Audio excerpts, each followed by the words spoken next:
સવારે કેળું ખાઓ તો સોના જેવો ફાયદો કરે, બપોરે કેળું ખાઓ તો ચાંદી જેવો ફાયદો કરે, સાંજે કેળું ખાઓ તો તાંબા જેવો ફાયદો કરે. આવી માન્યતાઓ આપણા મગજમાં ઠસેલી હોય, એના કારણે આપણે સવારે આપણું શરીર કેળું પચાવવા માટે સક્ષમ ન હોય છતાં આપણે ખાયા કરીએ. તો આયુર્વેદના ગ્રંથ યોગ રત્નાકરનો સહારો લઈને આજે આપણે વિસ્તારથી વાત કરવી છે કે કયા એવા ફ્રૂટો છે જે સવારમાં સીધા ન ખાઈ શકાય, એને ખાવા માટેની એક શ્રેષ્ઠ પદ્ધતિ આપણા શાસ્ત્રોકારે આપી છે. આ તમામ ફળોને કેવી રીતે ખાઈ શકાય, આ તમામ મુદ્દાઓની વિસ્તારથી આપણે ચર્ચા કરીશું આજના વિડીયોમાં.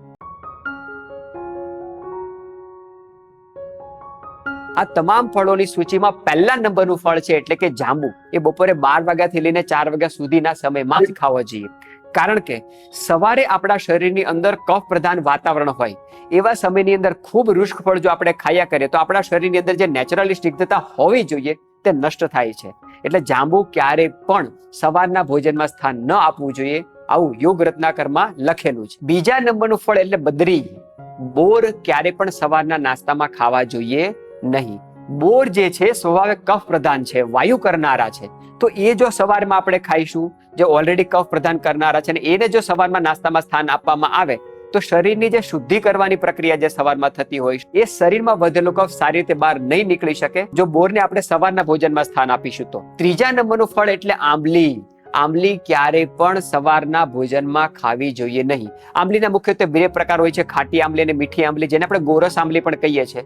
આ આંબલી ક્યારે પણ સવારના ભોજનમાં તે ખાવી જોઈએ નહીં. સામાન્ય રીતે જે લોકોને ખાટું ખાવાની ખૂબ આદત હોય, ગોળ અને આંબલીને મિશ્રણ કરીને લોકો ખાતા હોય છે, આંબલીની ચટણી બનાવીને ખાતા હોય છે, તો આંબલી અને આંબલીથી બનતી વાનગી સવારના ભોજનમાં ક્યારેય લેવી જોઈએ નહીં. આ ત્રીજા નંબરનું ફળ. ચોથા નંબરનું ફળ એટલે તાડફળી. તાડફળી એ ખૂબ ન્યુટ્રિશન વાળું ભોજન છે, ખૂબ બળ પ્રદાન કરનારું છે, પરંતુ તેનો એક ગુરુ ગુણ છે કે સ્વભાવે ઠંડી છે, પચવામાં ભારી છે.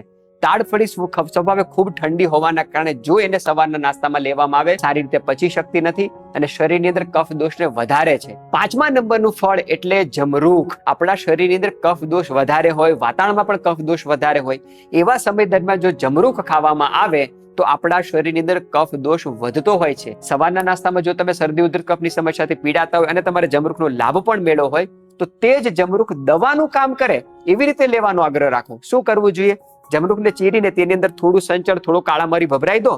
તે જમરૂખને સારી રીતે અગ્નિમાં સંસ્કારિત કરો અને એ જમરૂખ જો તમે સવારમાં ખાઓ તો તે જ જમરૂખ તમને બળ પ્રદાન કરશે. તમારા શરીરની અંદર વધેલો કફ બહાર કાઢવા માટે અગ્નિથી સંસ્કારિત કરેલું જમરૂખ તમને ખૂબ મદદગાર સાબિત થશે. છઠ્ઠા નંબરનું ફ્રૂટ જે આપણા શાસ્ત્રોકાર સવારમાં લેવાની ના પાડે છે તે એટલે નારિકેત સારમ. નાળિયેરનું પાણી ક્યારે પણ સવારના સમયમાં ન લેવું જોઈએ. આ સાંભળીને આપણને પણ આશ્ચર્ય થાય. ઘણા લોકો સવારના મોર્નિંગ વોકમાં જતા હોય, નાળિયેર પાણી પીતા હોય. ઘણા લોકો વહેલી સવારે નાળિયેર પાણી પીવાની આદત હોય. ઘણા લોકોને પોતાના બ્રેકફાસ્ટની અંદર ફ્રૂટ લેવાની ખૂબ આદત હોય ને તેવા લોકો ઘણા સમય દરમિયાન નાળિયેરનું પાણી પીતા હોય. આપણને સાંભળીને એમ થાય પણ ખરા, અમે તો પીએ છીએ, અમને તો કશું થતું નથી. કશું નથી થતું એનો મતલબ એ નથી કે આપણને ફાયદો કરે છે, નુકસાન નહીં કરે. લાંબા સમય દરમિયાન એ આપણને નુકસાન કરી શકે, કારણ કે નાળિયેરનું પાણી જરા પણ ખરાબ નથી. તેની અંદર ભરપૂર પ્રમાણમાં ન્યુટ્રિશન પ્રોપર્ટી છે, પરંતુ તેનો એક ગુરુ ગુણ છે કે તે પચવામાં ભારી છે, અતિ ભારી છે. અને એવા સમય દરમિયાન જ્યારે તમારા શરીરની કફ દોષની પ્રધાનતા હોય, તમારી પાચન શક્તિ મંદ હોય, તમારા જીવનશૈલીની અંદર શારીરિક શ્રમનો અભાવ હોય, તમે માનસિક શ્રમ ઘણું કરતા હોય પરંતુ શારીરિક શ્રમ ન કરતા હોય, આવા લોકોએ ક્યારે પણ સવારના સમય દરમિયાન નાળિયેર પાણી ન પીવું જોઈએ. તો નાળિયેરનું પાણી તમે 10 વાગે, 11 વાગે, 12 વાગે, 2 વાગે, 3 વાગે, 4 વાગ્યા સુધીમાં લઈ લો તો તે નાળિયેર પાણી સવારની કમ્પેરિઝનમાં તમને વધારે ફાયદાકારક નીવડશે, કારણ કે તે પચવામાં ખૂબ ગુરુ છે, અભિસંધી છે, ચિકાસ વાળું છે. એની અંદર રહેલી ન્યુટ્રિશન પ્રોપર્ટી આપણું શરીર ક્યારેય પચાવી શકશે નહીં. હા, જે લોકો ખૂબ જીમ કરતા હોય, એક્સરસાઇઝ કરતા હોય, ખૂબ વ્યાયામ કરતા હોય, એથ્લેટિક હોય, જેમના જીવનની અંદર ખૂબ શારીરિક શ્રમ હોય, આવા લોકો કદાચ નાળિયેરનું પાણી પી લેશે તો એમને પચી પણ જશે. પણ એ લોકો માટે પણ જો સવારના સમય કરતા 10-11 વાગ્યા પછી જો નાળિયેર પાણી પીવામાં આવે તો તે જ નાળિયેર પાણી ખૂબ વધારે ફાયદાકારક હોય છે. 7મા નંબરનું ફ્રૂટ એટલે આમ્રફલમ. આ સાંભળીને તો આપણને ખૂબ આશ્ચર્ય થાય. આમ્રફલમ એટલે કેરી પણ સવારના નાસ્તામાં ના લેવી જોઈએ. જો આપણે લઈશું તો બહુ નુકસાન નથી થઈ જવાનું, પરંતુ એ કેરીને લેવા માટેની એક શ્રેષ્ઠ વિધિ છે. એવી રીતે જો આપણે કેરી લઈશું તો તે કેરી આપણને નુકસાન નહીં કરે. ઘણા લોકો સવારના નાસ્તામાં સીધી કેરી ખાઈ લેતા હોય. ઉનાળાના દિવસોમાં ગુજરાતમાં કેરી ખાવાની ખૂબ પરંપરા છે. આપણે કેરીનો દાબો નાખીને સવારે, બપોરે, સાંજે માત્ર ને માત્ર કેરી ખાઈએ છીએ. આપણા શાસ્ત્રોકારો સવારે કેરી ખાવાની ના નથી પાડતા, પરંતુ એ કેરીને એક યોગ્ય પદ્ધતિથી જો આપણે ખાઈશું તો એ જ કેરી આપણને ફાયદાકારક નીવડશે, નહીતર એ જ કેરી આપણને નુકસાનકારક નીવડશે. કેરીને જો સવારના નાસ્તામાં ખાવી હોય તો તેને સૂંઠના સંયોજન સાથે જ ખાવી જોઈએ.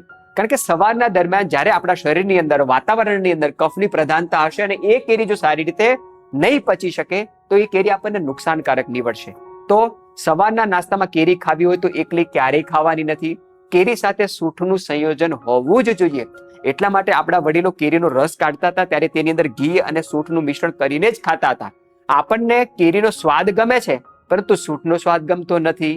તો કેરીને જો તમારે ખાવી હોય તો કેરી ખાધા બાદ થોડી માત્રામાં સૂંઠ ખાશો તો જ એ કેરી સવારના નાસ્તામાં તમને વધારે ફાયદાકારક નીવડશે. કેરીનો રસ કરીને ખાવો હોય તો બપોરનો સમય સૌથી વધારે ઉત્તમ છે, કારણ કે એ સમય દરમિયાન સૂરજની પ્રકોપિતતા વધારે હોય છે. કેરીની અંદર જે ગુણો છે, મધુર ગુણ છે કે જે આપણા શરીરને વધારે બળ પ્રદાન કરનારો છે, પરંતુ એ બળ ક્યારે મળશે? એ કેરી પચશે ત્યારે. તો કેરી સવારમાં ખાવી હોય તો એકલી નથી ખાવાની, સૂંઠના સંયોજન સાથે ખાવાની છે. એ આપણા માટે વધારે લાભકારક છે, આપણને આરોગ્ય પ્રદાન કરનારી છે. 8મા નંબરનું ફ્રૂટ જે ક્યારેય સવારમાં નાસ્તામાં ન ખાવું જોઈએ તે એટલે રંભાફલમ, કેળા. કેળા ક્યારે પણ સવારે ન ખવાય. એક માન્યતા છે કે સવારે કેળા ખાઈએ તો સોના જેવો ફાયદો કરે, બપોરે ખાઈએ તો ચાંદી જેવો ફાયદો કરે, સાંજે કેળા ખાય તો તાંબા જેવો ફાયદો કરે, પરંતુ કેળા ફાયદો કરે જ. સાચી વાત છે. કેળા એ ખૂબ સારું ફ્રૂટ છે. ભારતની અંદર આખા વર્ષ દરમિયાન સૌથી વધારે કોઈ ફ્રૂટ મળતું હોય તો તે કેળા છે. અમીરથી લઈને ગરીબ વ્યક્તિ સુધી પ્રત્યેક વ્યક્તિને ભાવતું કોઈ ફ્રૂટ હોય તો કેળા છે. આપણને પોસાય એવું કોઈ ફ્રૂટ હોય તો તે કેળા છે. કેળાનો ફાયદો લેવા માટેનો જે સૌથી મહત્વનો સમય છે તે બપોરનો છે. તો સવારના સમયમાં જ્યારે તમારે કેળા ખાવા હોય તો કડાઈની અંદર થોડી માત્રામાં ઘી નાખવું, અડધી ચમચી જેટલું. એને કેળાને સમારીને તેમાં સાતળી દેવાની. એની ઉપર એલચીનો પાવડર ભભરાવીને જો કેળા ખાવામાં આવે તો તે કેળા સારી રીતે પચી શકે છે. જો તમને શુદ્ધ ઘી ન મળતું હોય તો કેળા ખાધા બાદ એક એલચી જો તમે ખાશો તો તે કેળા સારી રીતે પચી શકે. 9મા નંબરનું ફ્રૂટ એટલે આંબળા.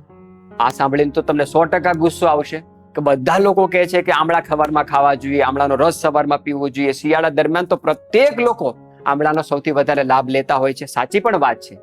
આંબળા સવારના નાસ્તામાં લેવા જોઈએ, પરંતુ વર્તમાન સમયની અંદર આંબળાના જ્યુસ પીવાની જે ગાંડી પરંપરા ચાલી છે તે ક્યારે પણ આપણને આરોગ્ય પ્રદાન કરનારી નથી. ઈશ્વરને જો તમને આંબળાનો રસ જ આપવો હોય તો તે ઝાડ ઉપર સીધા પાઉચ લટકાડી દેત, પરંતુ તેણે આંબળાની અંદર કેટલા મોટા પ્રમાણમાં ફાઈબર મૂક્યા છે. આંબળાની અંદર મોટા પ્રમાણમાં એસિડ છે જે વિટામિન સી ની પૂર્તિ કરે છે. આપણને આરોગ્ય આપનારું ફ્રૂટ છે. આપણે ભૂતકાળમાં પણ વિડીયોમાં વાત કરી છે. આંબળાનો સૌથી વધારે જો તમારે ફાયદો લેવો હોય તો આંબળાનો પેસ્ટ કરો. એક આંબળાનો જેટલો પેસ્ટ થાય છે તેનાથી અડધો, તેની અંદર કેસરી કલરની હળદર હવે વેચાતી હોય છે આંબળાની સાથે સાથે, એનો પેસ્ટ કરીને નાખો. તેની અંદર થોડી માત્રામાં મધ મિક્સ કરીને જો તમે લેશો તો આ જ આંબળા આપણને આરોગ્ય આપે છે. ઘણા બધા બહેનો શું કરે, આંબળાનો રસ કાઢે, ફ્રીજમાં મૂકી દે. આંબળાનો રસ કાઢે, ક્યુબ બનાવીને ફ્રીઝરમાં મૂકી દે. આવી પરંપરા ક્યારેય પણ ઊભી ન કરવી. આવું તમે કરશો, તમારા બાળકો જોશે અને એ જોઈને બાળકો શીખશે કે બા આવું કરતી હતી, મમ્મી આવું કરતી હતી, માટે આપણે પણ કરવાનું નહીં. તમારા ઘરમાં ફ્રીજ હોય તો વિવેક બુદ્ધિથી એનો ઉપયોગ કરો. ઋતુ જતી રહેશે પછી તમે એનું સેવન કર્યા કરશો તો આ વસ્તુ ક્યારે પણ તમને લાભ આપી શકશે નહીં. 10મા નંબરની વસ્તુ જે ફળની સૂચિમાં તો નથી આવતી પરંતુ શાકભાજીની સૂચિમાં આવે છે, તે આપણે ભરપૂર માત્રામાં સવારમાં ઉપયોગ કરીએ છીએ, તે એટલે આદુ.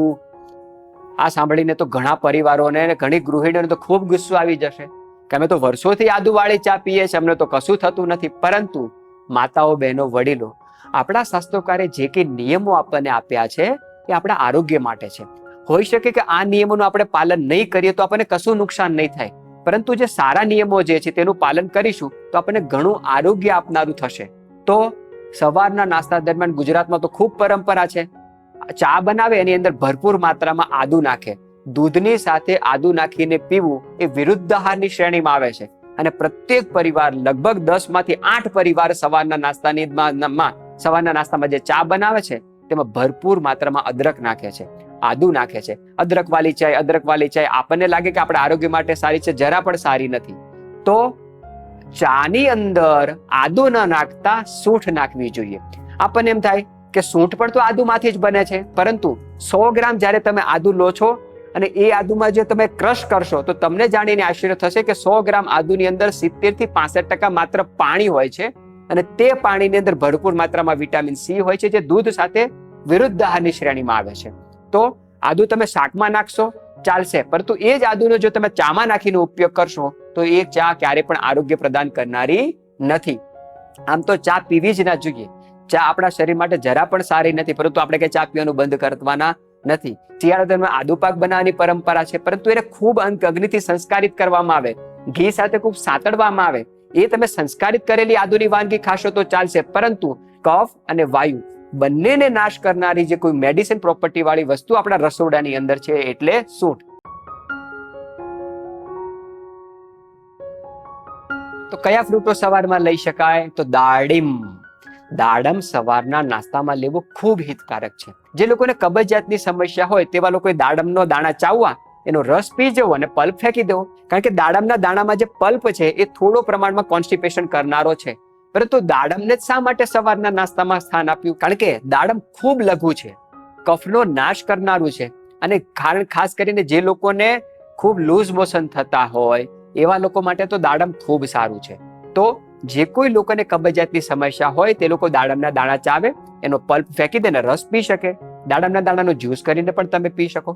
જે લોકોને કોન્સ્ટિપેશનની કઈ સમસ્યા ન હોય, લૂઝ મોશન થતા હોય, ખાસ કરીને જે કોઈ બાળકો એવા છે કે જેને માતાનું દૂધ હવે ધીરે ધીરે છોડાવવાનું છે, 1 વર્ષના 1.5 વર્ષના બાળકો છે, આવા લોકો માટે તો દાડમ ખૂબ સારું છે. તો દાડમ સવારના નાસ્તામાં લઈ શકાય. બીજા નંબરનું ફ્રૂટ છે એટલે દ્રાક્ષ. દ્રાક્ષ સવારના નાસ્તામાં લઈ શકાય. એટલે આપણે પહેલા પણ વાત કરી હતી કે સૂકી કાળી દ્રાક્ષ રાત્રે પલાળવી જોઈએ, એનું પાણી ફેંકી દેવું જોઈએ, અને એ દ્રાક્ષ સવારના નાસ્તામાં લઈ શકાય. ગ્રીષ્મ ઋતુ દરમિયાન જે કે દ્રાક્ષ આપણે બજારમાં વેચાતી આવે છે, કાળી દ્રાક્ષ આવે છે, ગ્રીન દ્રાક્ષ આવે છે, એ દ્રાક્ષ પણ સવારના નાસ્તામાં તમે લઈ શકો, કારણ કે ખૂબ લઘુ છે. ત્રીજા નંબરનું ફ્રૂટ એટલે પપૈયા. પપૈયા તમે લઈ શકો, ખૂબ સારું ફ્રૂટ છે, પચવામાં એકદમ હળવું છે. અને જે લોકોને પેટ સાફ ન થતું હોય, કબજિયાતની સમસ્યા રહેતી હોય, ખાસ કરીને એવા લોકો કે જે લોકોને થોડું પણ ભોજન લે તુરંત લેટ્રિન સેન્સેશન આવતું હોય, વારે વારે લેટ્રિન કરવા માટે જવું પડતું હોય, મળ બંધાયેલું ના આવતું હોય, આવા લોકોએ તો પપૈયું જરૂર ખાવું જોઈએ. ચોથા નંબરનું ફ્રૂટ જે આપણે સવારના નાસ્તામાં લઈ શકીએ એટલે તરબૂચ. વર્તમાન સમયની અંદર મોટા ભાગના લોકો આપણે તરબૂચ ક્યારે ખાવા જોઈએ? રાત્રે ખાવા જોઈએ? ના, તરબૂચ ખાવાનો સૌથી શ્રેષ્ઠ સમય છે દિવસ દરમિયાન છે, સવારનો સમય છે. 5મા નંબરનું ફળ એટલે શેરડી. આપણા સમાજની અંદર ખાસ કરીને ગુજરાતમાં તો જેવો માર્ચ મહિનો જશે, માર્ચ, એપ્રિલ, મે, જૂન સુધી જેવી ગરમીની ઋતુ આવશે એટલે તમામ લોકો રાત્રે વોક કરવા નીકળે, 1 ગ્લાસ 2 ગ્લાસ શેરડીનો રસ પી જઈએ. શેરડી ખૂબ સારું ફ્રૂટ છે, તેની અંદર ભરપૂર માત્રામાં એનર્જી છે, પરંતુ જ્યારે આપણે 1-2 ગ્લાસ શેરડીનો રસ પીએ છે એ આપણા શરીરની અંદર જઈને લીવર ઉપર ખૂબ અત્યાચાર કરે છે. શેરડી ખાવાની છે, અને એ ખાસ કરીને સવારના સમયમાં ખાવાની છે. જ્યારે આપણે શેરડીને સવારે ખાઈએ છીએ ત્યારે એની જે મીઠાશ છે એ ખૂબ સારી રીતે પચી શકે છે. એટલા માટે તો ઉત્તરાયણના સમયમાં આપણે ધાબા ઉપર રહીને સવારમાં શેરડી ખાઈએ છીએ. ઉત્તરાયણના દિવસે સવારમાં શેરડી ખાઈને જેવી ગ્રીષ્મ ઋતુની શરૂઆત થાય એટલે રાત્રે આપણે શેરડીનો રસ પીવા જઈએ. કેવી મૂર્ખામીની પરંપરાનું આપણે પાલન કરીએ છીએ. જો શેરડી રાત્રે જ ખાવાની હોત તો આપણા શાસ્ત્રોકારે રાત્રે ખાવાની વાત કરી હોત, પરંતુ ઉત્તરાયણના દિવસે આપણે સવારે શેરડી ખાઈએ છીએ અને ગ્રીષ્મ ઋતુની શરૂઆત થાય એટલે રાત્રે શેરડીનું રસ પીએ છીએ. આ પરંપરાઓ આપણા આરોગ્યનું સત્યાનાશ કરનારી છે. આવા શાસ્ત્રોકારે આપેલા સૂચનો જો આપણે આપણા જીવનમાં લાવીશું તો આપણે લાંબા સમય સુધી નિરોગી અને સ્વસ્થ રહી શકીશું. સૌને જય હિન્દ, વંદે માતરમ.